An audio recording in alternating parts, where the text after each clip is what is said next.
Good morning. Hi, everyone, and welcome to the McGill Dementia Education Program's Caring Conversations. This is a free community outreach initiative to provide virtual support to care partners of people living with dementia. I would also like to wish you all a happy Chinese New Year. May the year of the snake bring you renewal, transformation, and growth.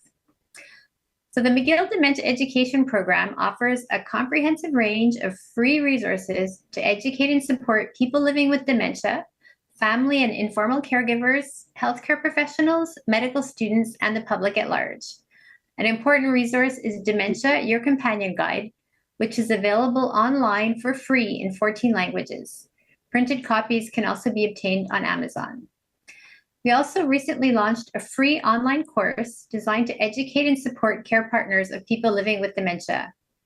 It's available in English and French and consists of 10 self-guided online modules that you can go through at your own pace. It includes expert advice, shared experiences from participants, and solutions to the challenges of being a care partner in the context of dementia. Caring Conversations is an initiative of the McGill Dementia Education Program and is supported by private donations. And now let's meet our moderators. Lucy Barylak received her Master of Social Work from the McGill University School of Social Work. She's developed evidence-based training for seniors and caregivers, and she's lectured in the field of social gerontology and presented at major conferences.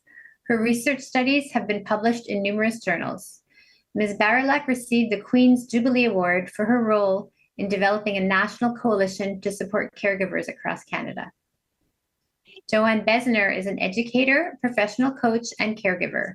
She received her Bachelor of Social Work and Master of Business Administration from McGill University. Her 35-year career in public community healthcare in Quebec spans many roles, including frontline case manager, clinical supervisor, manager, researcher, and trainer. So today's topic is conflict in caregiving. Joanne and Lucy will lead a discussion about what we can do when siblings, family members, and other care partners do not agree. We ask that you keep your microphones turned off. We will unmute people as needed once we open the discussion. Please note that today's webinar is being recorded, and the recording will be posted on the Caring Conversations page of our website in the next few days. So thank you, and once again, thank you for joining us today, and please go ahead, ladies. Thank you so much, Diane. Hi, good morning, and welcome, everyone. Our topic today deals with conflict and caring between care partners. Family conflicts can often be part of family caregiving situations. Each family member's opinion about what it is the best for the person with dementia can vary greatly. As well, the history of the family dynamics can appear and bring out old patterns of behaving and unresolved tension between family members from the past. So whether you're an only child or come from a large family, when you are a care partner, there are pros and cons in each situation. Let me share one of mine. When we were doing this, I was reflecting on my own caregiving journey. I was an only child. I had no aunts or cousins. During my caregiving years, I worked full-time, was married, had children at home. So being an only child had its benefits and drawbacks.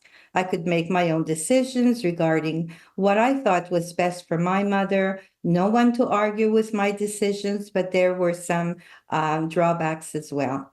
No one to share the everyday caregiving duties or help with decision-making, no financial help. I have to say it was very lonely, and I wish that I had family to share my caregiving role. But I do understand and appreciate how difficult it is when you do have family conflicts. So for today, let's look at our agenda. What we're going to be doing, we're going to discuss what is conflict resolution strategies, and when nothing works. So what is conflict? I want to make it clear that conflict is very different than a disagreement or bickering. There is divergence, differences in the way people see things. It's between interdependent individuals, meaning you need each other to agree on a solution. There may be interference or opposition to results, meaning it is blocking you from moving forward. conflict can often bring up negative emotions. Now let's look at 3 types of conflicts. So we have relationship conflicts about the person, task conflicts about the what, process conflicts about the how. Now, relationship conflict is the most difficult to work through. It helps to figure out what type of conflict you are dealing with in order to figure out how to deal with it and find solutions. It should be very focused on a problem rather than your disappointment, resentment, or family not validating your needs. Now, when we have conflict, what happens is that it really does trigger all kinds of emotions. There are deep emotions that come from the past when you are experiencing conflict with family members. They can be brought on by past trauma, for example, death, fear, love, anger, resentment, being scared, anxious, and sad. Fear is usually behind most emotions we may not want to talk about. If that is the case, ask yourself, what am I afraid of? Now, when we talk about love, love is a powerful emotion. It may be the absence of love that you or other family members are experiencing. There are important decisions that need to be made for the person and the family. It is important to take that into consideration and recognize other people's morals, their values. What if you're not aligned with them and never have? It's important to look at your family history. Was there sibling rivalry? Who was perceived as the favorite? Who was the black sheep? Is this a close family or was there always tension? What role did you play in the family dynamics? Once a conflict arises, emotions can be triggered and may control our ability to move forward and make sound decisions for the person and yourself and the family. Okay, so how can I avoid conflicts in the first place? None of us want to, it's not something we want to be involved in. It's not a pleasant thing. But I do want to say that not all conflict is bad. Conflict is a natural part of healthy relationships. So please try not to avoid it if it keeps coming up. Allow them. By allowing to discuss the conflicts, it may bring you to, make better decisions with better results with the rest of the family. What I want to say about this is that there is no place for aggression, verbal abuse, violence, bullying. We received some questions from the audience, and here are some examples of clearly unhealthy conflicts. So one person wrote to us and said, I'm being blocked from access of my 85-year-old father with dementia. Another one said, there's bullying amongst the peers. My sibling is living with dementia-inflicted parent and basically exploiting and blocking communication. The other one was, what are the red flags look like for when it's not family, but an outsider who emptied the bank accounts and sold the assets? So what I want to tell you, if you have concerns about unhealthy conflicts, you need to report them and get help for the person with dementia and for yourself. So how do I deal with conflict between my care partners? So what I want to say is that it's really important to acknowledge family dynamics. So before you can start dealing with a conflict in family, you need to acknowledge your family dynamic, how it functions in the past and the present. So you should be looking at what is the history. Is there clearly dysfunctions, mental illness, blended family, stepchildren? All this, all of this needs to be taken into consideration and dealt with. So it's very important to talk about it, put it out there, normalize it. All families are complex, either in the open or behind people's backs. It's just the nature of things.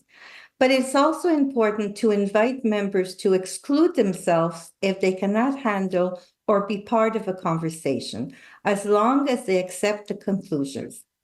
If the dynamic is so tense and eruptive, get help. You don't have to do this alone. An outsider, appointed representative, there are mediators. If you cannot do this for whatever reason, you may have to confront age-old family realities because you need to make a decision. So one way or another. And not everyone will agree with you. If you are the main care partner, it's your duty to advocate in the best interest of that person and yourself. You have to accept the fact that some family members may not agree with you, with your plan, and they might even be angry with you. So communication is the key resolving conflict. It's important to encourage family members to express their feelings and concern. Listening to each other creates understanding and can make conflicts more manageable. So it's also important to avoid assumptions. Some family members may not be able financially, emotionally, physically, or time to help and are embarrassed to admit that or just don't want to be involved. It's important to also get the facts by being open and listening without judgment. Share your opinions. That's an important one. Be honest about what you can and cannot do and why you need help. Be consistent and be consistent in what you're telling the other members. Share your feelings. If you feel resentful, let them know why without blaming others. Let them know how your physical and mental well-being has been affected by your caregiving role and the fact that you do need help to make certain decisions for the benefit of the person and as well for yourself. So when we talk about communication, here are a few tips. It's really important to be in touch. You can either text, email, phone, video, in person. And if it's too much for you to do, maybe you can ask somebody else in the family if they would take on that responsibility. The other thing, it's important, don't keep things to yourself, especially if you have siblings that are out of town. Share important information with everybody. It could be as simple as an example for, let's say, if the medications were changed by the doctor, there might be side effects. Let people know. Share when things change. That's another one that's important. Are they becoming more confused? Are they less mobile? Are they aggressive? Are they lethargic? These are things that when you're sharing, others recognize and understand what is going on much better and what you are going through. And again, I said that before, share your feelings, be honest, and ask for help, be consistent. However, once a decision has been made, make a summary of the plan and send it to all family members that are involved so that they know what the plan is for the present and what the plan is for the future. Thank you very much, Lucy, for all those great tips. I'm going to start by talking about empathy. My first message is when in conflict, especially with challenging family members, it helps to find some way to empathize with their situation. Showing empathy towards the other can tone down the tension. Put yourself in their shoes. Imagine what it's like to be them. So let's look at what are some of the frequent dilemmas that we face in caregiving for those with dementia. And a lot of it is based on our approach and our attitude. Denial versus acceptance is the place we have to start. Getting that diagnosis of dementia can bring on the very first of many dilemmas. Acceptance. Do we accept the disease and understand what it will entail? Are we all on the same page, or are some of us still in denial? If one of your care partners is still denying the illness or severity of the illness, how can you even proceed to plan for what they do not see or accept? They then may see your behavior as dramatic or as if you're exaggerating the truth, and vice versa. If you believe that things are really not that bad, You may see the other person as negative. So ask yourself, where are you on this spectrum? And think of a family member, a care partner, where are they? Start here and at least acknowledge your different coping methods. One of you wrote in with a great question. How do I manage the situation where a sibling or other family member is in denial or doesn't accept the diagnosis of dementia? Start with education. Help them learn about the disease and focus on the actual behaviors, the facts, the needs, and the risks that are there right now. Use your healthcare team and have a doctor or the social worker validate the facts. Sometimes it helps for them to hear it from an outsider, a professional, so that you can all get on the same page. And for some, it may take a little longer to get there, so we also have to have patience. So what do care partners clash over? And we're going to go over a few. Number one, dividing care tasks. Someone always feels they are doing more than the others, and others may feel guilty at not being able to do enough. We had someone write in, there are never no volunteers. I always need to ask. Siblings and family members can feel resentful when bearing the brunt of the tasks. Communication, as Lucy was saying, is so key. It may be necessary to ask for what you need if help isn't offered. Be specific. Assign tasks. Your family members may not take initiative, but maybe they'll respond well to being asked. And at least you're being clear about what is needed. And then they have a choice to say yes or no. Someone else wrote in and said they have conflict between the child in the same city as person in care and siblings in different locales. When out-of-town family members come in, this is their time to step up and relieve you. This can be beneficial to them as well and alleviate, maybe they're feeling guilty, but they can help by giving the main in-town caregiver some respite and helping them to feel they are doing their share. Divide the tasks in ways that make sense. Some tasks, like financial and administrative, can be done from anywhere. Number two, setting limits.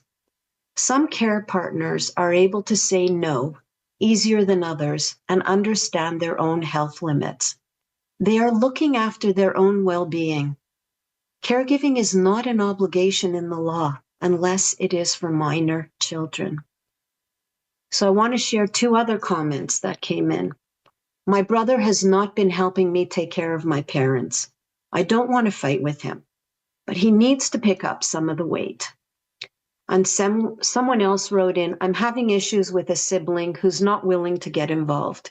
He finds it too upsetting. So when you find yourself alone in the caring workload, despite having family members, you yourself may need to accept this or make some decisions on how far then can you go? How long can you go on? Just bringing this to their attention can sometimes bring more equal division or at least bring light to the changes that may have to be made. Number three, finances. Spending money can be very sticky. How much care do we actually need? Quality, quantity. Dementia can bring on a lot of expenses at home in care and equipment. When someone even perhaps has to leave their job in order to take care of the person to keep them home, these financial sacrifices may be too much to ask, which brings us to our next issue, dilemma number 4, home versus care home.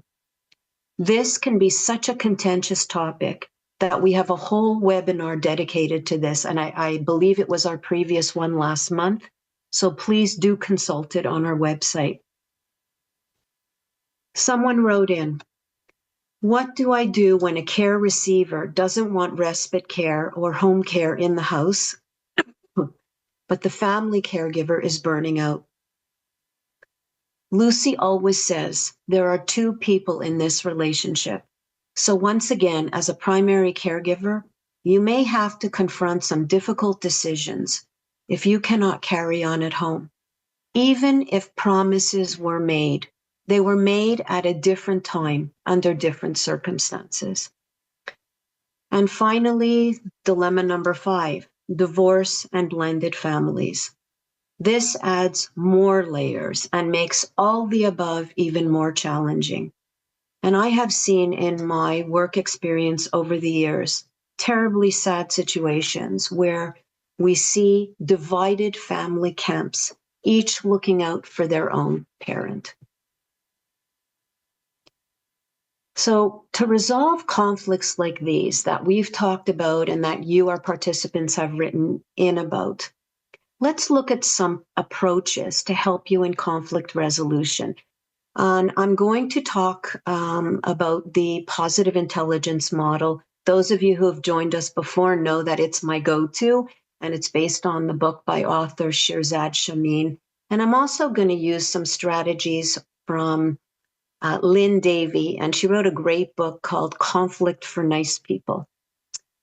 So, as Lucy had mentioned, we may look at conflict as undesirable and unpleasant, but the truth is conflicts, even for care partners, are an opportunity to grow and develop more closeness and better communication skills in the care partner team. So let's look at 5 steps that can be helpful to resolve conflict. I want to start with the first one, and it's my go-to word, pause. When you get triggered by whatever conflict, and if you're here today, I do hope you're keeping in mind a particular conflict that maybe you're experiencing or that you've experienced. The first thing that's a must is to pause. Take 3 deep breaths before responding. If you have to, move to a different room to cool down, then return and continue. If you're on the phone, do the same and call them back later. So let's review these 5 steps. The first one is explore, and that's about being curious. The second one we're going to talk about is navigate, and that's about looking at perspective. Number 3 is empathize. Number 4 is innovate, and that's generating a lot of different ideas or solutions. And finally, we're going to look at activate, which is making the decision. So let's start with explore. Explore is about taking your emotions and replacing them with deep curiosity. And I'm going to ask you to start with yourself and ask, what's my bigger why? What's my position based on? My underlying need or concern? And you really need to be honest with yourself and ask, why is this so important to me? So once you're in touch with that, number 2, navigate. This is like having a compass and gaining perspective about the conflict and asking what's truly important here. A way to find this is to ask your wiser elder self sometime in the future. Look back at this situation. So imagine that it's months from now or years from now. Looking back, what would appear important here? What's truly important for me to pay attention to? And what's important not to pay attention to? This helps choose your battles. If in the end it's not important in the big scheme of things, move on and save your energy. Ask yourself this question. Do I just need to be right? Or do I need to save this relationship more than I need to be right? Another strategy, I'm going to come back to this, is using empathy, showing kindness to yourself and to others. So we took some time on the first strategy to really understand the root of our own needs. Can we take some time to contemplate the other's position? What would their bigger why be, their concerns? Ask them about their perspective.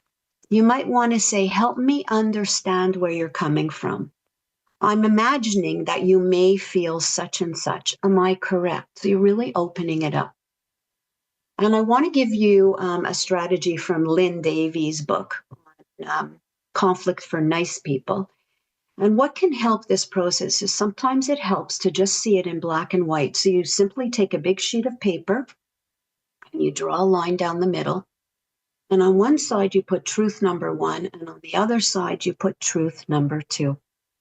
And start with the other person and ask them all about what they feel and write it down in black and white.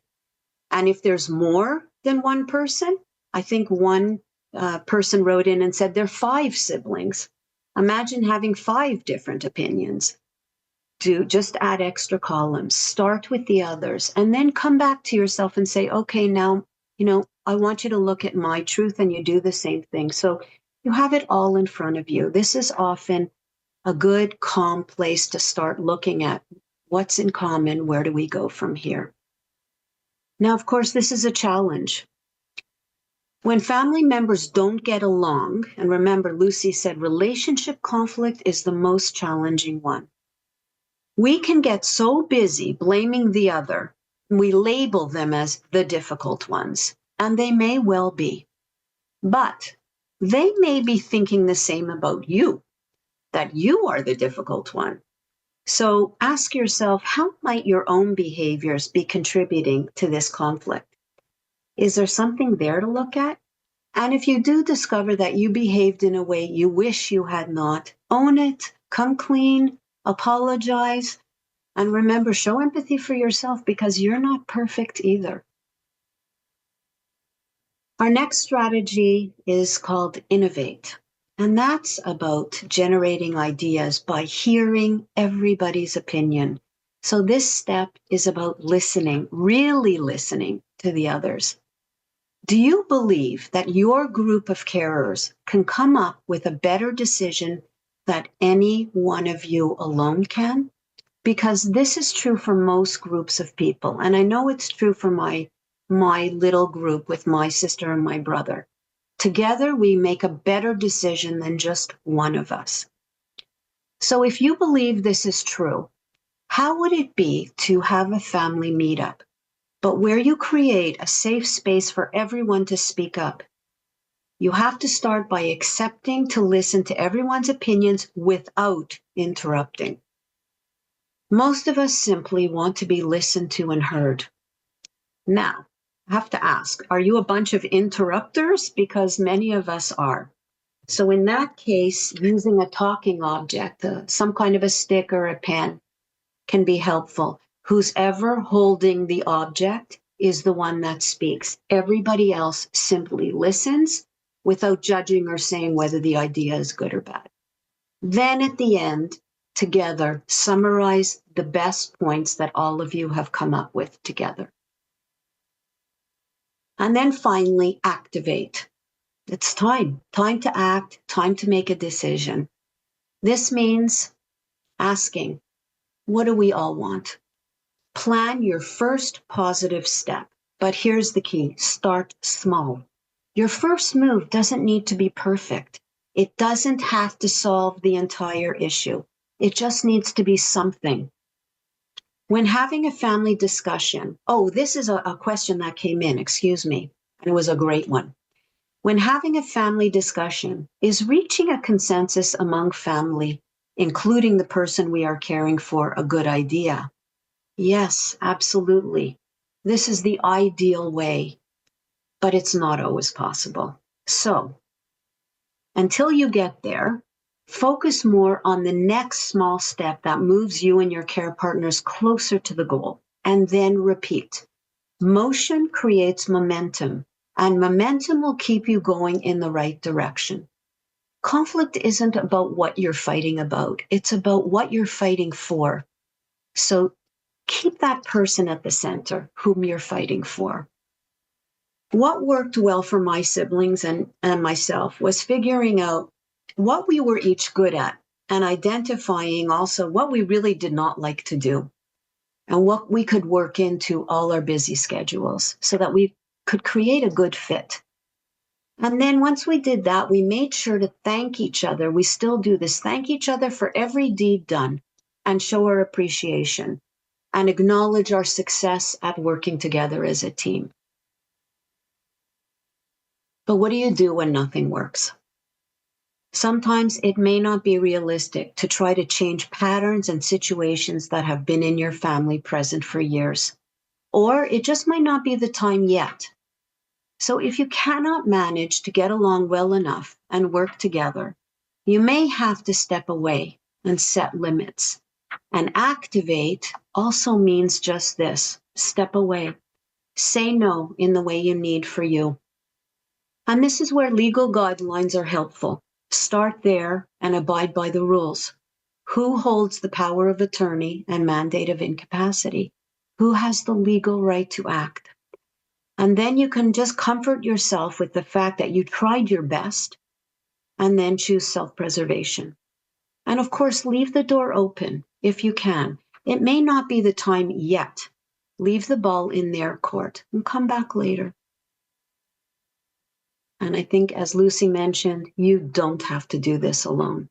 A trained outside person can help guide your group through the muck and help keep emotions at bay.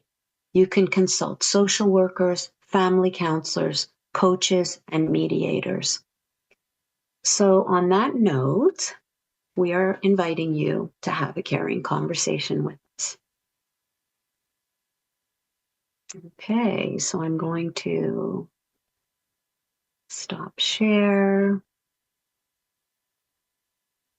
Okay, so do we have any questions in the chat? And if you'd like to join us and ask a question, you can simply raise your hand or speak out. We're here for you.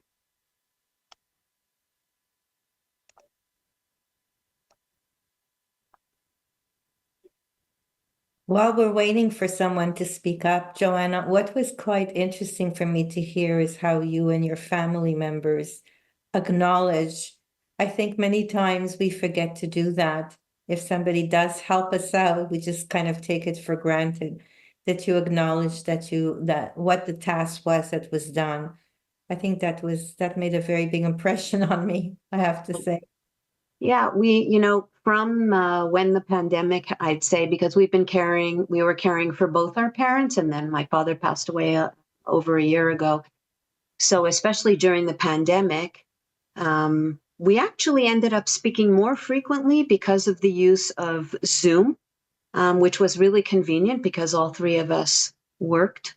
So I think it actually helped communication for those people whose parents are out of, or whose partners are out of town. That can be helpful.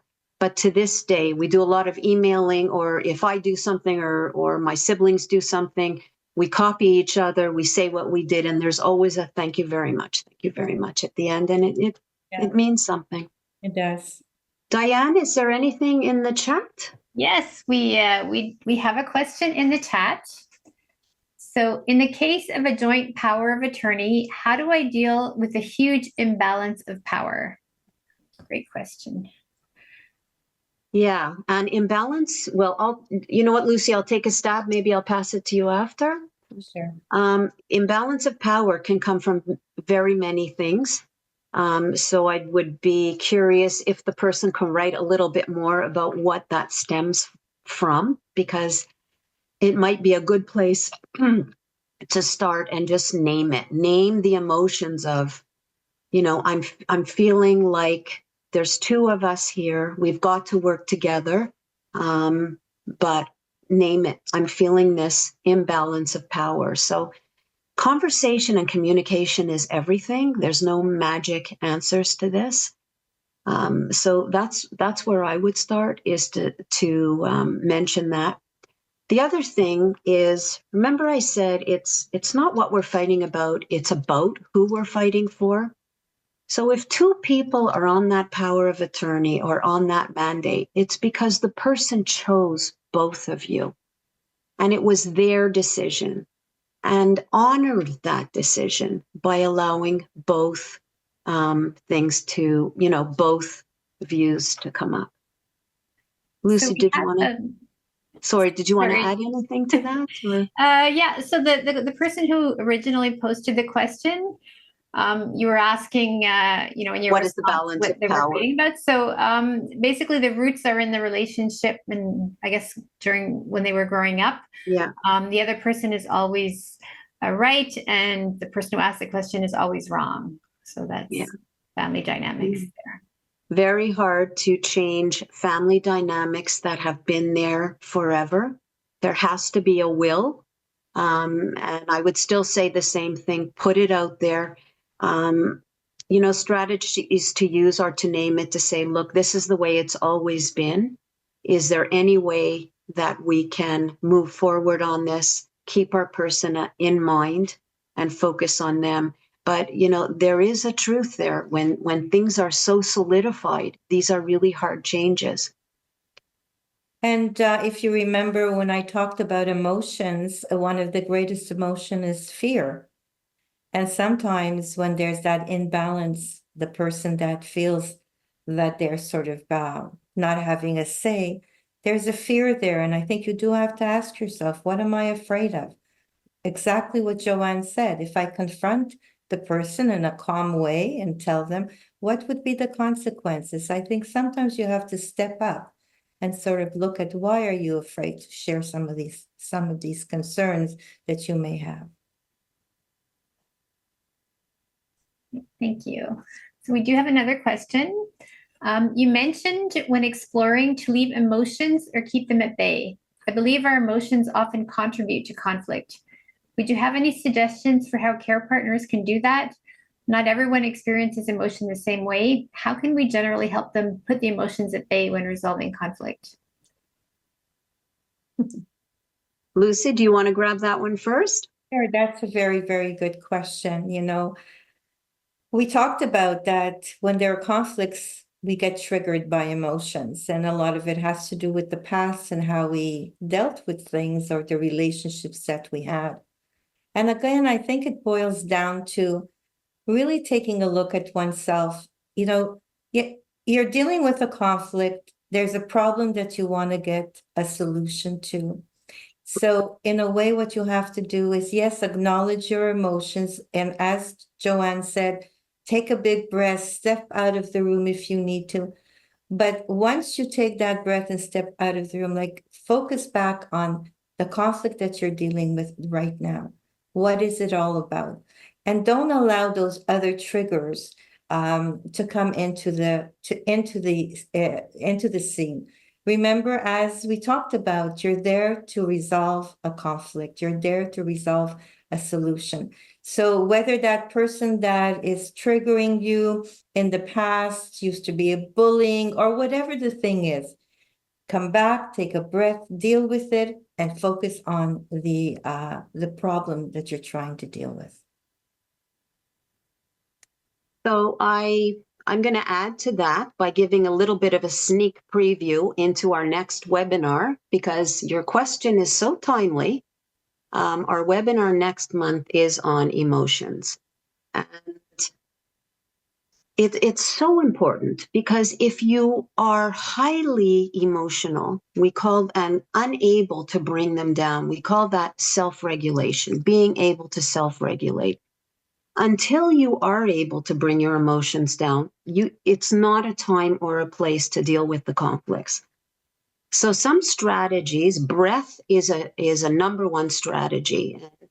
Just to go a little deeper on that, something actually happens in our brain chemistry, so that when we do take a pause and we do take a deep breath, we are actually, and according to neuroscience, moving out of the parts of our brain that have heightened emotions, and we can move ourselves with our breath or a calming behavior into a place where we are able to be more clear-headed, less emotional, so that we can make better decisions. Breathing is one technique, but it doesn't always work for everybody.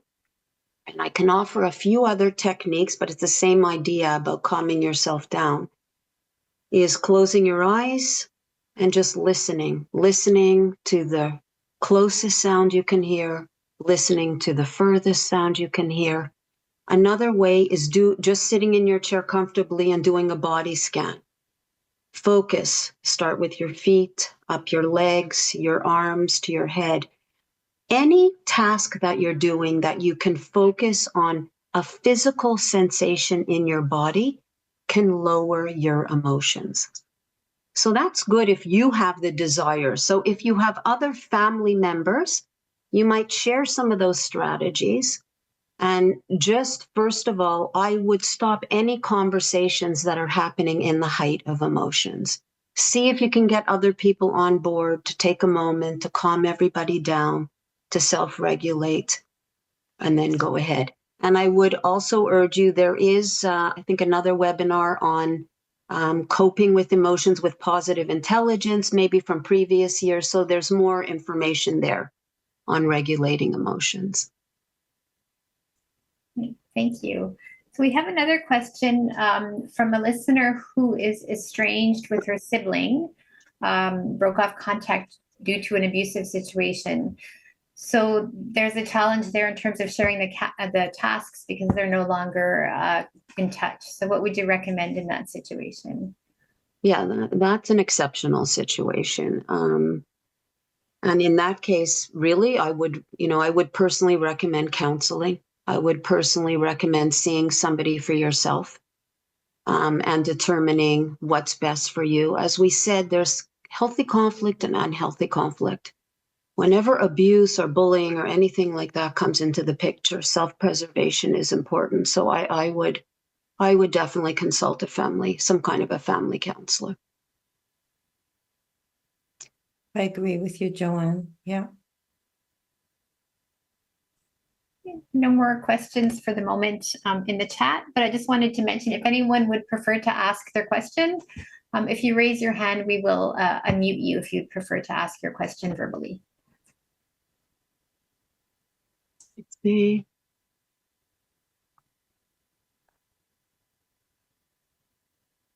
Okay.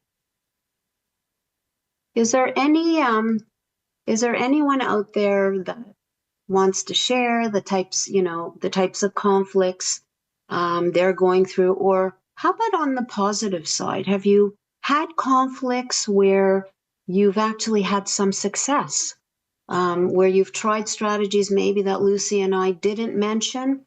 Any success stories? We would love to hear about those as well. And I will be very transparent.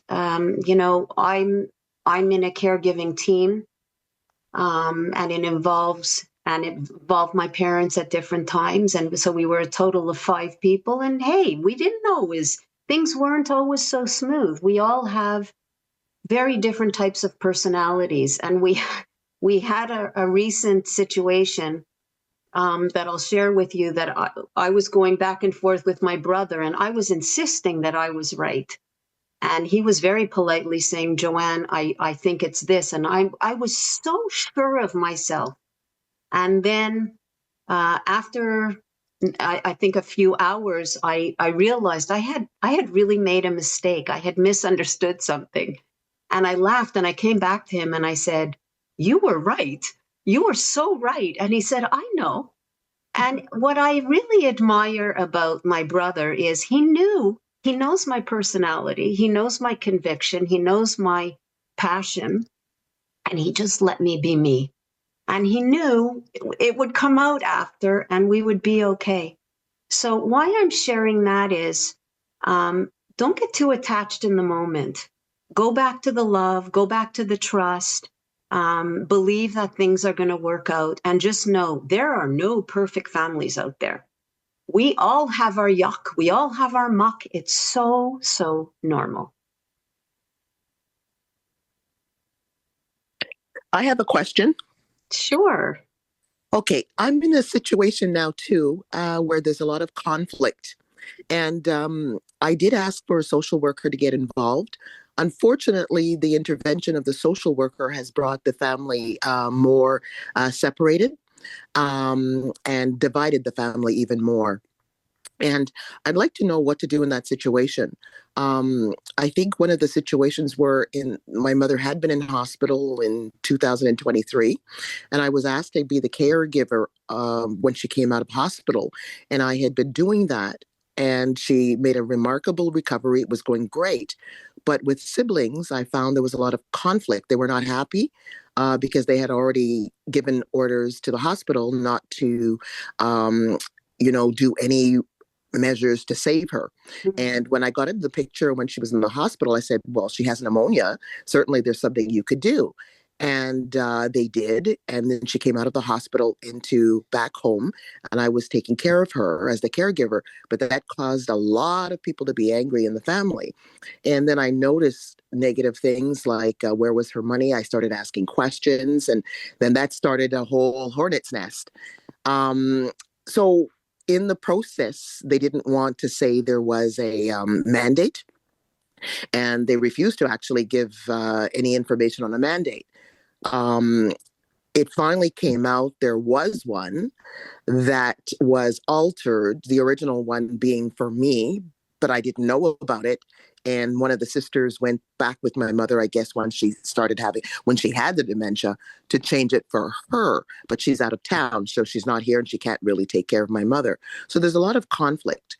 And I've been trying to navigate through it. And I've done what you've said right now, taking a step back. But my question to you is, if there's no homologated mandate, and there's a lot of conflict in the family where it's to the detriment of my mother, where like right now they're trying to prevent me from taking care of her, and things like that. What do we do in this situation? Mm-hmm. Well, my first answer is if there's no homologated mandate, Mm-hmm.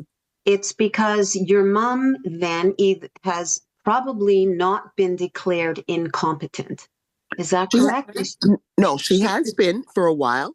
That's the thing. She has been for a while. And the sister who knew about the mandate that was done years ago knew she has been incapacitated for many years, but did not make any effort to homologate it. Yeah. So we're just finding out, wait a minute, we didn't know there was one. Yeah. I didn't even know I was named 1 years ago. Somehow that was replaced. That in the process of being asked to caregive her, I noticed, well, wait a minute, where's the money? Where's money for these? Because I was spending the money for food and for just basics like diapers and things like that. So I started asking questions, and people were getting in the family very irate, and like they didn't want me there anymore. And part of it, they were starting to shut out some of the people in the family when we started asking questions as we started to care for our mother. And as I said, it came to a head because she was in the hospital. And then we saw, well, there's a problem. She's not being taken care of. And they asked me to do some caregiving. And once I did that, I started to see, well, she's not been eating properly. But then they were getting angry we're feeding her, that they were getting angry we're taking care of her. And so there's a lot of conflict, a lot of I've seen a lot of things happening that I really don't want to go into right now. No, we understand. But it's been really exasperating. And part of it, the hard part is that when I wasn't there taking care of her, I knew she wasn't eating, if I wasn't there on the weekend. So I brought all of these things to different organizations or different places. And again, it's just like, I wasn't getting any, like everybody saying, well, we'll see what happens and things like that. But so I'm going to stop you here because you've given us a lot of really great information, and I really appreciate your vulnerability in sharing your situation. And I would bet that there are people in our audience who have equally complex situations, and this is a great example of one.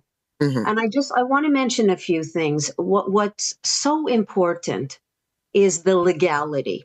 And when someone says, they're not sharing information in the law, that information must be shared with everybody. I want to move just a little bit to prevention. This really highlights how important it is as soon as there's a diagnosis, or even early on. Even early on in your life, before you don't have diagnosis, it's extremely important that you as a person make it very clear to your family who has the POA, who has a mandate of incapacity, and what your wishes are, what we put in a living will. in terms of measures. This way, everybody knows the truth. It needs to be put out in the open. That's number one. Number two is, as soon as someone becomes incapable or declared incompetent, all the other POA, they're useless. The mandate must then be homologated. This is in the law. So that when you spoke about there were apparently no measures requested, it would be important to know, is that your parents' will, or is that the other family members' will, so that if it's clear in the beginning, everybody knows. The only thing I can say to you is I wouldn't stop. Unfortunately, the system is bogged down. If you're going through the public system, there are wait lists. It's hard times to get help. But I believe that the mandate must be homologated. It must be very clear what are the measures that were requested. This is about your mother, correct? That is correct. What did she request? Mm-hmm. And then you need to go back to that social worker and request legal help. If you can't afford it privately, every CLSC has a lawyer on their team.